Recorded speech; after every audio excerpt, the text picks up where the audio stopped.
Hi guys, Sci-Fi Recapped here. Before we start, warning, spoilers ahead. Today, I'm gonna explain a 2008 Chinese-US fantasy and action movie called The Forbidden Kingdom. The movie begins with a teenager from Boston called Jason Tripitakas, who is a die-hard fan of Chinese martial arts films and collects a lot of posters of them.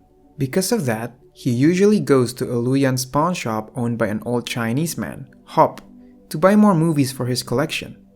While choosing the DVDs, Jason suddenly spots a storage room where artifacts are being kept and is interested in a golden staff lying on the floor.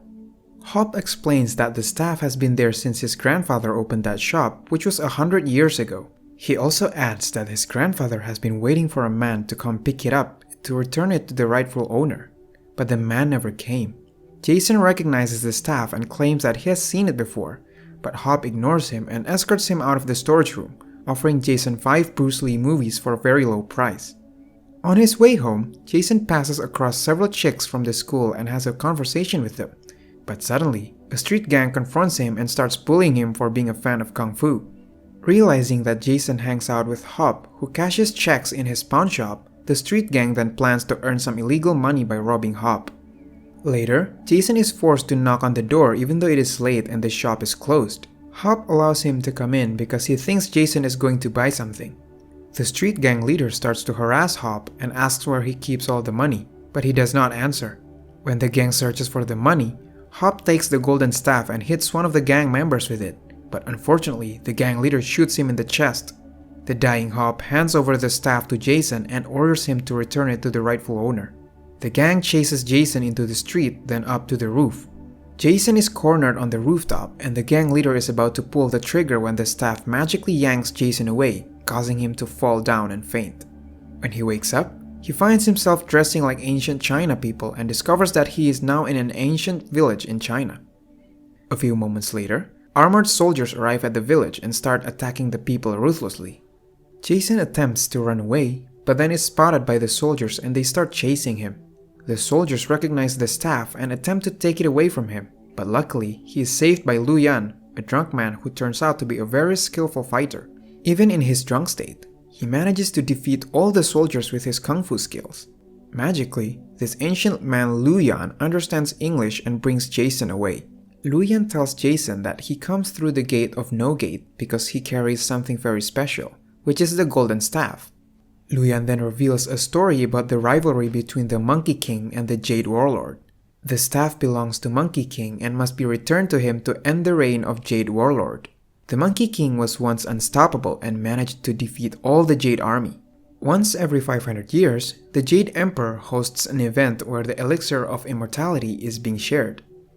Suddenly, the Monkey King came uninvited and made the Jade Warlord furious.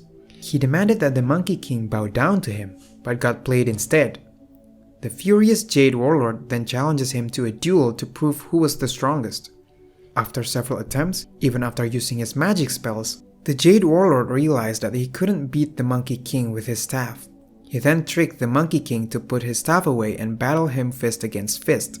The overconfident Monkey King agreed to do so, but then the Jade Warlord casted his spell, causing the Monkey King to transform into a stone statue. However, the Monkey King managed to cast his staff out of the kingdom so it wouldn't be taken. Since then, the Monkey King waits frozen in stone until his staff is returned. Luyan states that the only way for Jason to get home is to hand over the staff to the Monkey King and free him.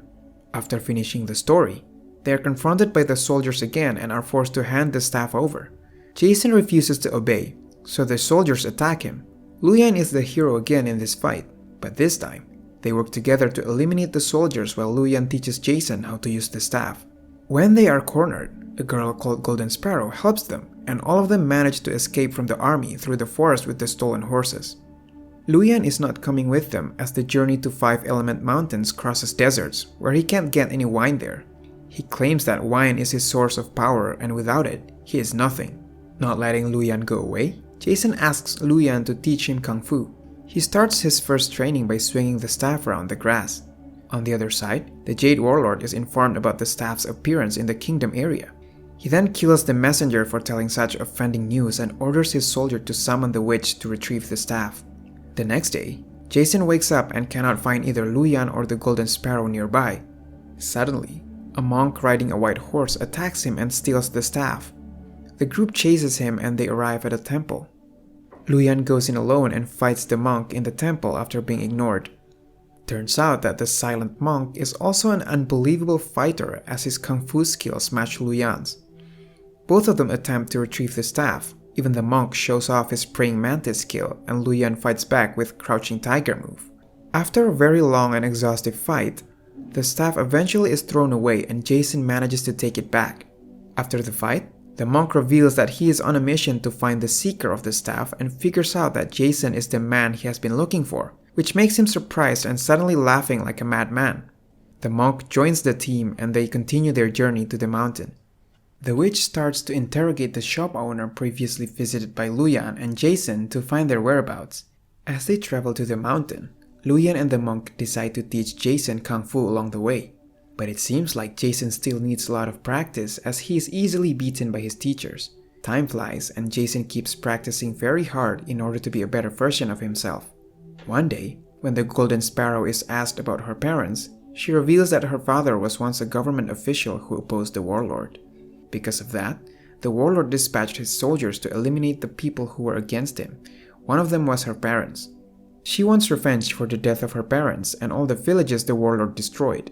She is confident because she is equipped with a jade dart that can kill an immortal being. They finally arrive at the desert and start walking through it. They decide to stop and rest in a cave to wait out a windstorm. The next day, they continue their journey and they are already lacking water. Because he claims himself to be a Taoist immortal, the monk challenges him to make a rain. While he attempts the incantation with his eyes closed, suddenly a tiny rain occurs and he thinks his effort is successful. Turns out that it is the monk who gets on a rock above him and urinates on his head. The monk then sees the end of the desert from his vantage point on the top of the rock. After crossing the desert, they are confronted by the witch and her army. She offers to take Jason back home in exchange for the staff, but he refuses. She also reveals that the warlord promises her the elixir of immortality if she delivers the weapon. Therefore, she orders her soldiers to attack the group. They manage to defeat several of her soldiers, but the soldiers keep coming, so they decide to flee towards the mountain.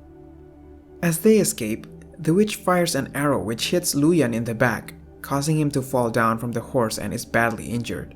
They decide to take refuge in a monastery, where Jason learns that Lu is not immortal as he claimed to be. Luyan tells Jason that he didn't pass the test to be immortal. The man says that the only way to save Luyan from dying is by consuming the elixir of immortality. To reach it, Jason must cross the border of heaven and earth and face the entire Jade army. The monk says that there is another way, but they have to wait for 2 days when there will be no moon. Jason rejects the monk's suggestion and says that they have to go now in order to save Luyan. The next day, Jason decides to go to the Jade Palace alone. He eventually reaches the gate of the palace and the army allows him to get in after lifting up the golden staff. Jason offers to give the golden staff to the warlord in exchange for the elixir, but since there is only one elixir and the witch is also aiming for it, he suggests that the witch and Jason should do a duel. Jason is no match to the witch and she manages to defeat him easily. She then passes the golden staff to the warlord. Just before he gets beheaded by the army, the monk, the Golden Sparrow, and army from the monastery arrive and join the fights. The situation in the palace hall becomes chaotic and everyone starts fighting. On the other side, the warlord transforms the fountain into a sea of fire and throws the staff there. Luckily, the monk manages to grab the staff in time and fights the warlord. While the Golden Sparrow is distracting the witch, Jason manages to take the elixir and passes it to Luyan. He then drinks the elixir and is revived immediately. Luyan battles the witch while the monk is still struggling with the warlord. Eventually, the monk manages to hand over the staff to Jason and he uses it to break the Monkey King free. It turns out that the monk is actually the Monkey King's clone as he turns into a strand of his hair. When the Monkey King is fighting the warlord, the Golden Sparrow appears and attempts to kill the warlord with the jade dart, but he casts his spell and kills the orphan girl instantly. Jason grabs the jade dart and finally stabs the warlord with it, which kills him before he falls into the hellfire pit. On the other side, after a very intense fight, Luyan manages to defeat the witch and throws her off the edge of the balcony. After the battle, the Jade Emperor returns from his 500 years of meditation and praises Jason for fulfilling the prophecy. He asks the Jade Emperor to revive the Golden Sparrow, but he refuses as she already wrote her own destiny. He then hugs his teacher for the last time and is sent back to Boston. He wakes up on the pavement where he fell from the roof. The gang comes down to attack him, but this time he is stronger and defeats the gang leader easily. Hobbs survives the gunshot and whispers to Jason, "Of course I live, I'm immortal," before he is taken into the ambulance. Jason also meets a girl who looks exactly like the Golden Sparrow. She compliments him on being very brave and she works at the shop across the street named the Golden Sparrow. At the end of the movie, Jason decides to keep practicing Kung Fu and improves his fighting skill. Subscribe to watch more videos like this, turn on notifications, and leave a like to help the channel out. Thank you for watching.